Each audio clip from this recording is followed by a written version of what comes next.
You're listening to the PT Pintcast, where smart people in healthcare come to make noise. Here's your host, Jimmy McKay. All right.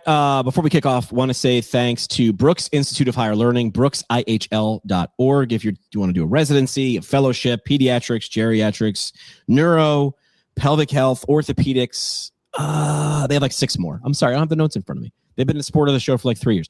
They have a lot of them. Essentially, if you want to make sure you are better prepared, do a residency and a fellowship, and get paid while you're doing it, brooksihl.org. Plus, it's in Florida, and right now in the dead of winter, Florida doesn't sound that bad. So visit them online at brooksihl.org. Ryan's back on the show. Ryan, welcome back. You started as an internationally awarded designer. Did I know that last time? Like you were a designer? Yeah, my background, I went to school for design product. No, design. I knew that. Yeah, but like what kind of design? It's like intricate design, like no, it's called industrial design, but it's not like industrial facilities, it's products. So like right. I worked for a design agency like golf clubs and medical equipment. That's what it was. That kind of stuff. Yeah. Yeah, so a buddy of mine's lives in one of those like bougie apartments, and they have like a movie theater and a gym, and they have one of those golf simulator rooms you can just rent. And I'm in there, and I'm hitting the ball into the screen and watching it go into the water, even on the screen. And my buddy just turns to me and goes like, dude, like how old are those clubs? And I'm like, oh, I don't know. I got them in 1996 when I was in high school. And he's like, my man, do you know the size of your target zone or whatever the term is? He's like, how do you hit those? I'm like, my man, I play golf 2 times a year. I'm not buying new clubs. Yeah, I mean, so like I could tell you all the engineering behind getting the maximum moment of inertia and all this stuff. It does not matter unless you have a consistent swing. Correct. Otherwise, it's just a gamble every time you swing it. So, oh, that is a great way of naming my golf game. A gamble every time I swing it. I'm going to say that every day. I'm out here for a good time, not a long time. That's what I do on the golf course. All right. So now what are you doing? Now you're building AI tools that last time we talked, you introduced me to this thing called computer vision, which feels like not long ago. But I feel like kind of feels like long ago, but it wasn't that long ago. Yeah. So like, that's what I mean. Yeah, right. So like the kind of evolution here is that, we actually first started like making digitized strength training equipment back in 2018. That's how we got our start. So kind of think like medical grade tonal, if you will, that we installed in clinics. All right.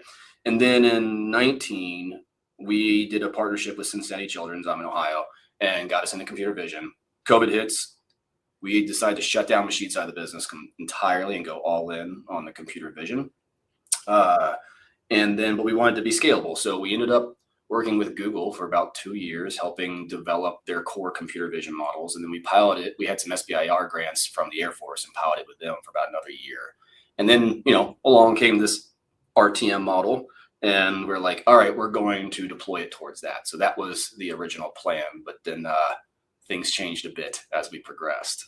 And so like we did that for a good 2 years, got really good results for the patients that we got enrolled, but getting in patients enrolled at the pace and scale, was just brutal. It's always the problem, right? Like it's a problem in research. Hey, we got this great idea to test. We got funding. Where are the people? How do we get the people to show up? Simple, not easy. And we know all the challenges with the industry, right? And so then adding another, like essentially care model on top of that and implementing that through is tough. And, you see it now, like people are predicting 26 as the year of RTM. It's like that came out 4 years ago.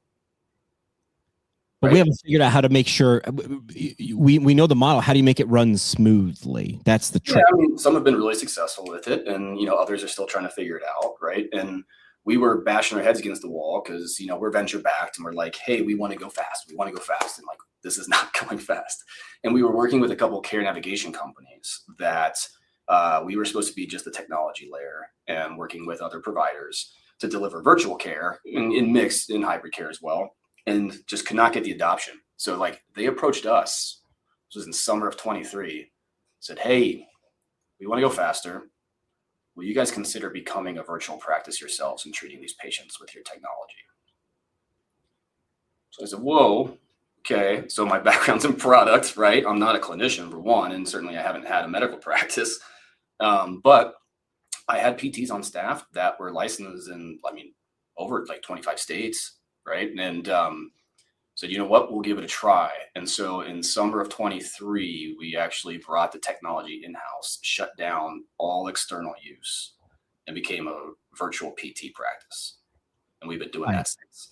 So what does that look like? What is that like? Let's get to the like literally spell it out. Who comes? What do you do? How does it work? Okay. So first, like we work with a variety of different clients. Okay. So we'll work with, health plans, HMOs for health systems. We work with regional health plans, care navigation companies, or even like the virtual PT arm for health systems. Okay. But the way that this works is like, we're very adamant on being a pure medical model. So just right out the gate, we're not sitting here trying to use technology and displace the PT. So we're big believers of the therapeutic alliance. So, and we're also not self-enrolled. We're not going to employers and say, hey, enroll if you got some aches and pains, and a health coach is going to help you, right?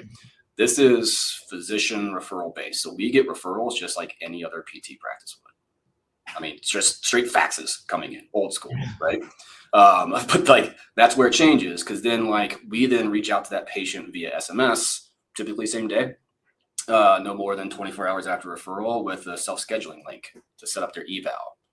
And so they schedule, and then every episode starts with a 45-minute eval with a DPT on our staff. They're dedicated. They're the only ones treating that patient, and they understand exactly what's going on with them and making sure that virtual PT is appropriate for them. And then once we kind of, cross or check those boxes, then we set them up with a care plan, which is powered by our technology, the computer vision. Got a whole collection of automated reminders and all, and it's all web-based. So it just runs on whatever the patient already has. We don't have to send anything to them, download anything, any of those kind of like access barriers. And so like patients will complete their care plans on their own time, on their own device. There's unlimited secure messaging between the PT and the patient. From a synchronous visit standpoint, it's either once or twice a month that they connect face-to-face. The rest is all async. And we collect a tremendous amount of data on how that patient is progressing, report that back to our partners, all while a whole month for us is typically less than the cost of a single in-person eval. Wow. And how are you able to do that? Because of the RTM and because the time allotted? And if you think of your requirement of face-to-face time, right? Like that's very important. And that's how we set up every, episode of care, but we're not limiting access to PT based on when you can get two people face-to-face. We are using the computer vision as essentially extension of that. And so that lets our patients, which, we treat patients from their teens to their 90s, but they're able to, a lot of time you can't fit into the clinic schedule. You can't get there in time. Your life is busy, right? So this is like, all right, I do it late at night. I do it after my kids go to sleep, or whatever it fits into your life. And then, so if you can remove kind of those logistical barriers, but also if you can remove some of the economic barriers of co-pays, high deductibles, that kind of deal, right? Engagement just goes through the roof. And is this being done? Well, I get a link, I open my laptop, and now I'm told what to do, shown what to do, and then I do it, and it's being measured because of computer vision, what we talked about earlier. Like, help me understand, pretend I'm an idiot because I am. Yeah. So like your PT is going to create a care plan, and it's going to have a collection of exercises, functional tests, proms, prems delivered at different times, right? So basically every day you have something prescribed for you, you get kind of like a fresh link. And so it's a one-tap tokenized link, just goes in, opens the browser. You kind of get the list of what you're going to do. And then you just hit start. And then it goes through. And so like we rebranded. So we were previously Include Health last time we talked. We rebranded to Laina. Laina is basically the personification of the technology. Okay. But she just guides you through. So, sometimes it'll be, here, we're just going to do some stretches. We're just going to do certain light activities this day. Next day, we're going to do some functional tests. I'm going to get you in front of the camera. I'm going to log your range of motion. Maybe get you to do a 5 times sit stand, that kind of deal. And then also collect your proms, your regular pain and sane, but then also like your joint specific ones. And so we're very good at engaging with these patients. The average completed episode for us has 34 visits in it. Wow. And it's collecting a tremendous amount of data that comes back that helps us understand how they're progressing, right? And also shares that with the kind of the referring source that sent it to us. And with RTM, you can prove that it was done how long it was done, how well. What are the parameters again? People have like, what do I need to say that to clear the bar of RTM? What is that again? It's like, well, it's interesting because like we don't actually bill under RTM. We tend to bill more under kind of like value-based arrangements where it's a flat monthly fee. So we do map it to RTM, and RTM has engagement rates of like, certain amount of data you need per 30 days and that kind of deal. But like for us, we look at I mean, it goes everywhere from the very beginning. So you've got a referral come in. We have a 30-day enrollment window. And so we have a whole collection of ways to get them to set up their first eval. And then, they do their eval. And then we continuously monitor, like, okay, typically we ask someone to do something every day. Spoilers, no one does something every day. This is human psychology, to where if you ask them to do it, I want you to do it 5 times. And they're like, okay, I did it 3 times. You're like, great. It's better great. than I wanted you to do it 2 times. So Right. It's a win for everybody, right? But then we have like these automated reminders that go out based off of their local time zone. And then if they didn't complete it during the day, we send another reminder in the evening.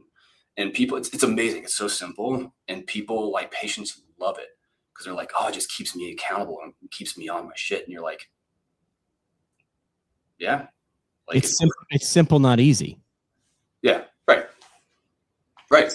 I mean, yeah, because like when we developed the platform early on during the COVID days, I had probably like 45 different devices here. Because I was like, all right, I need to be web-based. So it's got to run on every screen size, every browser, every operating system, different type of device. And like, where are the edges where this thing falls apart? And how can we expand those further? So that took years of development to get it there. But once it's there, then it doesn't matter what you have. Yeah. You say PTs are not being replaced by tech. Yeah. Other people say this is where it's similar. No. Well, yeah, but some people say PTs aren't being replaced by tech. They're being empowered by it. You say a funny twist, which is they're being exposed by it. I like that. What does that mean? Because it's different than what a lot of people are saying. It's similar, but not the same.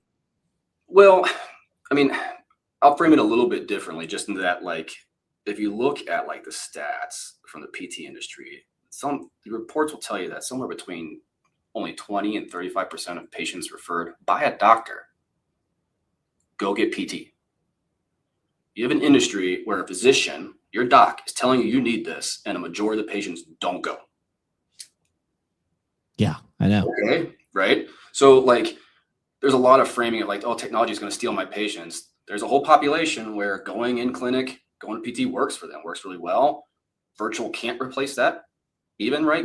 Virtual can't replace hands-on manipulation. There's inclusion, exclusion criteria. You can't be delusional. But there's a whole chunk of patients that need PT and cannot access it. And so how do you use the technology to open that door further for them? All while you still have that PT like managing those cases, right? Like there's an analogy I heard of like just like pilots. Like you have a co-pilot on a plane, right? But that it's not autonomous flying, and there's no pilot in the plane. That you can be able to have that pilot being able to do the really high cognitive load work, and then like the repetitive low task stuff, you're able to leverage technology to do all under your management. And like that model works. So I kind of think of us as like in between.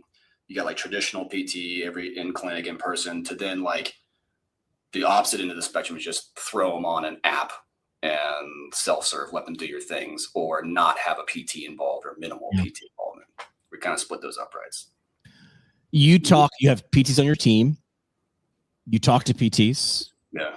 What are the biggest myths about either AI or virtual care that keep PTs from embracing it? What are the things that you're like, hey, you hear from them and you're like, well, it's not actually like that. So you're sort of like doing some course correction. What are some of the things that come up over and over again in your world? I think people, when you mention AI, they immediately think full replacement, or that it's going to be 100% correct. And you're like, okay, no, it's not. And that's why you're needed, right? It's not 100% correct. But with anything, if you have 100% of a job and something can get you 80% there, and you can just focus on the last 20%, like you would do that. That makes sense. that makes sense.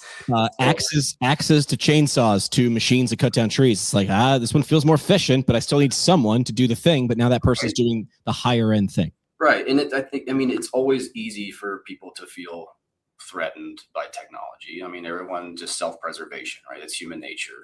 But this is happening. It's already, it's happening. And it's not coming. It's here. No, it's here. And like, as just what has happened within, the last week between GPT Health and then Claude, right? Like, it's here. And how many people, I do it myself. Like, so I got blood work and I submitted it to GPT. I was like, what the hell does all this mean? Right. And then I had my PCP meeting and I'm like, sure enough, that's exactly what it was. Okay. Now, you still want to have, like, it's good to give you information. You still want to validate that information, but it gets you closer to that source of truth quicker. Yeah. How do you pitch this model to payers? Because now we need to go from idea and practice to a translation of resources, money. Yeah. And how do you pitch this to payers, and what metrics actually get their attention?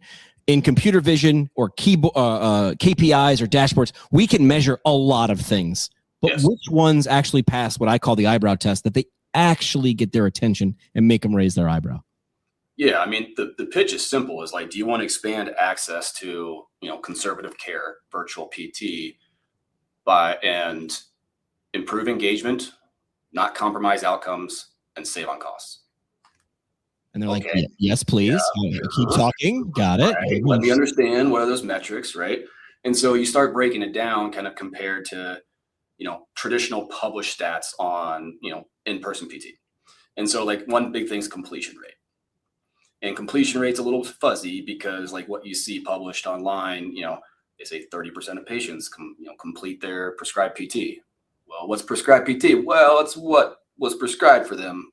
Right. And you're like, okay. But like, for us, it's almost 60%. And then it's like, okay. And then, what's their engagement rate?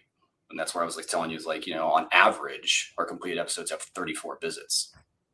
So you're not talking like 8, right? And so you're talking meaningful visits. And then you're like, okay, what's the wait time? Well, typically the eval happens within a week from referral. So you don't have patients waiting to try to get care. Like, all right. And then you get into, clinical outcomes. You look at pain, and over several thousands of patients, both chronic and, post-op, our average reported pain reduction is 68%. Like, okay. All right. And then the costs. All right. You're doing all this. And the costs, what the costs look like? Our average episode of care is $450. You take that across the different averages cost of care, it can save upwards of 70% in care delivery. And on top of all that, we collect all the data and report all the data back. So they have complete visibility via APIs, all time, real time, what's happening. Yeah. And that checks pretty much all the boxes. Yep. Understand whoever you're talking with, what matters to them.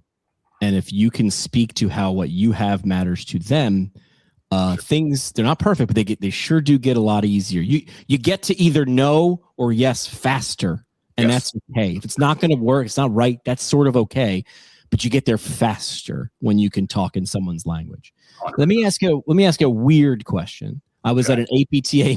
Ryan's like, okay. I was at an APTA New Jersey event last weekend just for students. It was like their student conclave. Mm-hmm. If you were talking to PT students, I mean, that's the ultimate self-preservation. I don't even know, the light at the end of the tunnel might be a train, but it might be the end of a tunnel. What future would you paint for them? Because they're the ones who are they're about to, be sort of kicked out of the nest. So room full of PTA students, what would you paint in terms of a view of the future look like? I think a lot more people are going to be accessing physical therapy in the future.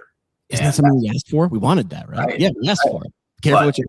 Right, but the way they do it is not going to be the way it's historically been done. That'll continue to stay. That'll be there, but these doors are going to open, and people are going to start accessing this profession, this expertise from a multitude of different angles.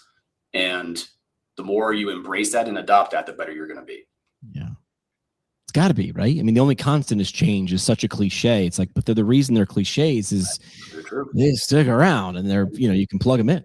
I mean, and this is cliche as well, because they say it all the time, but I mean, patients are consumers, and like all of us buy shit, and all of us want convenience. We all love Amazon, how quickly our stuff gets to us, like, and how easy it is to return. And like convenience is just real.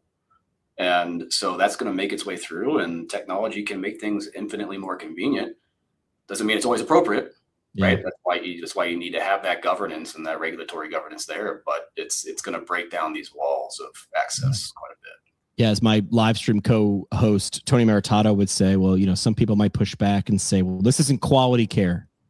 And I would say, quality to who? Who gets to define that? Yeah, right? Exactly. I understand what Smith and Walensky's is, and I understand what Wendy's is, and I understand when I want one and the other. And I make decisions based on my need now and what I value. And that's not the same for everybody all the time. It's not. And, you can have two people that are very hungry. Some people can afford a steakhouse, some can't. They still need to eat. And wouldn't it be better if, you just mentioned, this is going to open up access. I don't think you'd find a PT who would be against that. This offers another door to walk through. Are you against that? But I understand, going full circle, why someone might be afraid of this. Sure. I'm making an assumption. Self-preservation, like you pointed out.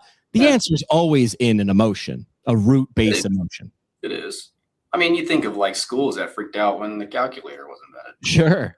Right? Like, I know now, like, universities are talking about, infusing AI. It's like, we can't fight it.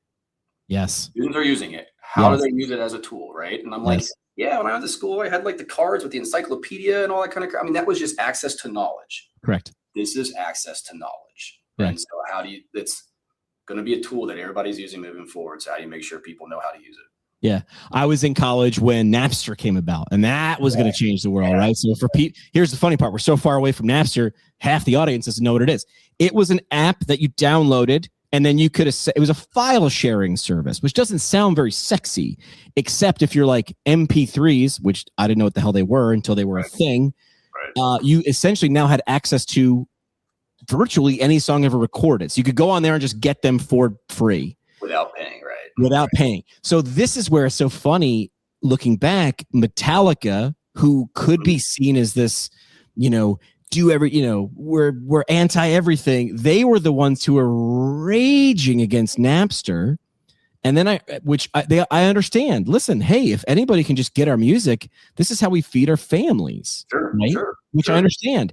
And then someone, I think it was Dave Grohl from the Foo Fighters, came along and was like, listen, you can try to yell and scream to legislate against technology. I can also go down to the beach and scream at the tide not to come in. It just ain't going to do anything except I'm going to go hoarse. Right. You can even bring a lot of people and a lot of shovels and brooms. Tide's coming in, my man. Tide and technology, very similar. For sure. And then I would argue, how great is Spotify now? Right. And so that's the funny part. It's like, it's probably not going to look like this, like this. This is the beginning of the tide. It's going to look like Spotify. We couldn't picture Spotify when we were just MP3 downloading. Yeah. But as long as there's a reasonable value prop, I mean, for me, Apple Music, $10 a month, and I get whatever I want. Great, sold. Here's $10. Have a great day. To me, this is fair. I hope the artists get paid well, and nary the twain shall meet. There will be something. We talk about Sword and Hinge, and we're like, oh, this is gonna fail. I go, it's not gonna be like this 5 years from now. We're still toddlers. We're gonna laugh at this time because how did they not see it was supposed to be like this? Because we couldn't. We can't see around corners just yet. So it'll be something. It won't be exactly like this, but it's not going away no matter how much you yell and scream. It's not. And Sword and Hinge, proved that there's a market for tech-enabled services. Correct. Right?